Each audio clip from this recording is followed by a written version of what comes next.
¿Y dejaron de ir al cine cuando llegó el televisor a tu casa? ¿Qué se veía en ese momento?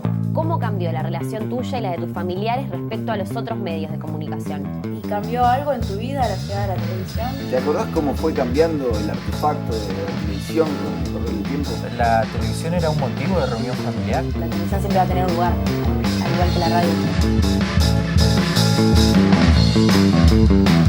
Hola, muy buenos días. Estamos en Memoria de la Televisión, en este caso con Norberto Pérez Mernes, un hombre de Rufino que tiene 81 años y actualmente trabaja en radio. ¿Qué tal, Norberto? ¿Cómo te va?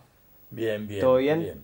Me alegro. Bueno, mira, nos interesaría que nos cuentes un poco cuál fue tu experiencia con el ingreso de la televisión, cómo veías televisión, dónde, qué te ocurrió personalmente a vos.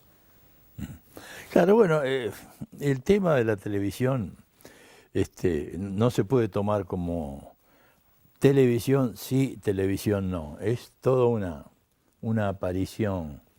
Sobre todo a la edad que yo tengo, hay que pensar que en la Argentina la televisión arranca 50-51. En ese momento todavía yo vivía en Rufino. Rufino está a 450 kilómetros de Buenos Aires.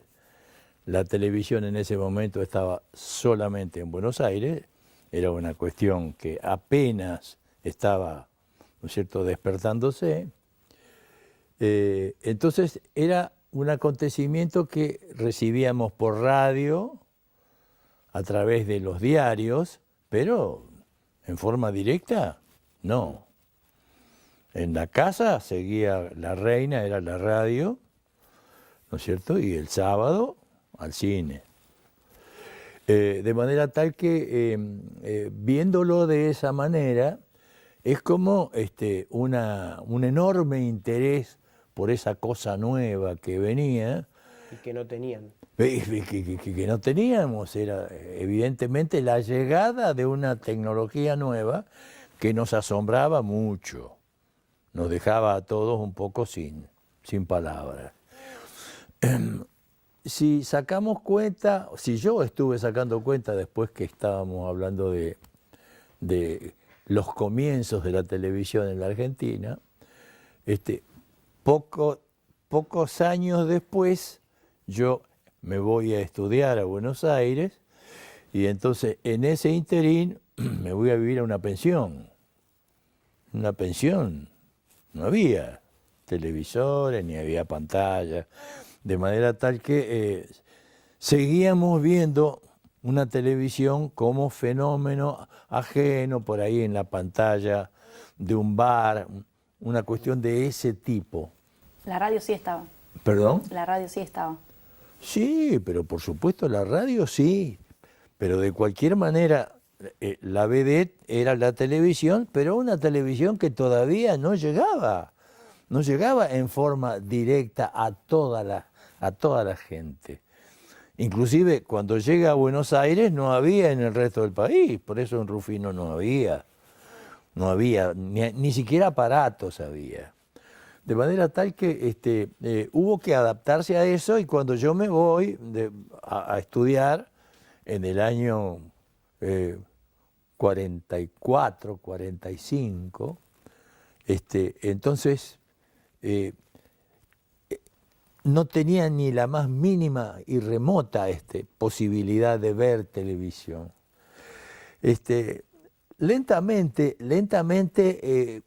empiezan a aparecer focos donde uno podía asomarse y eso se veía efectivamente como casi una cosa que hubiéramos pensado, pero que no podía ser real. Uno lo veía, lo apreciaba, era muy tosca la imagen, era en blanco y negro, pero aún así todo nos parecía una especie de maravilla que había que cuidar, ¿no es cierto?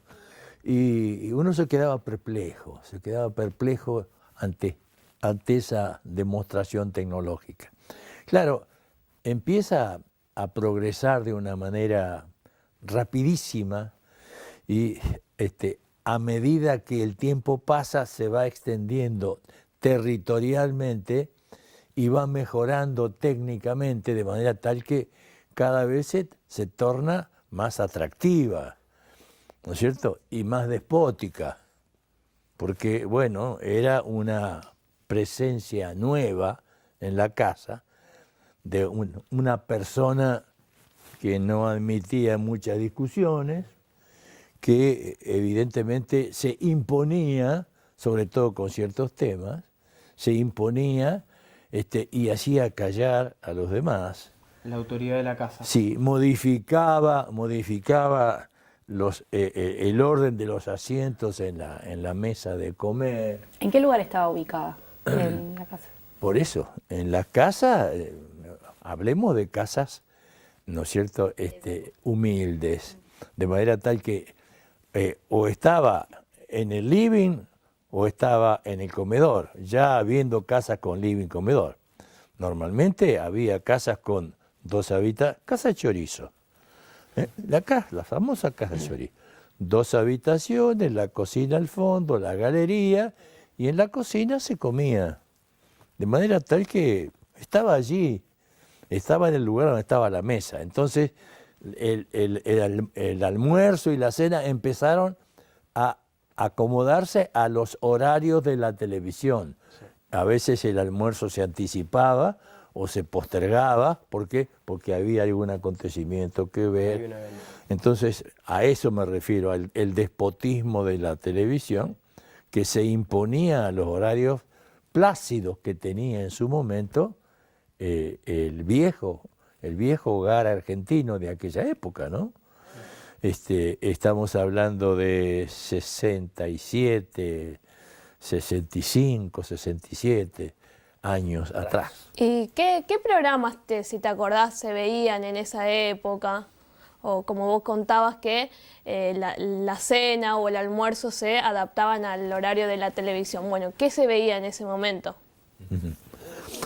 Normalmente la televisión en los primeros momentos fue enfocada directamente en la entrevista, en la entrevista de personajes, en lo que se llamó enlatado, ¿no es cierto?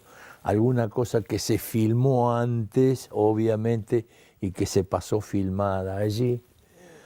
No había demasiado hasta que empieza a avanzar la filmación de lo deportivo.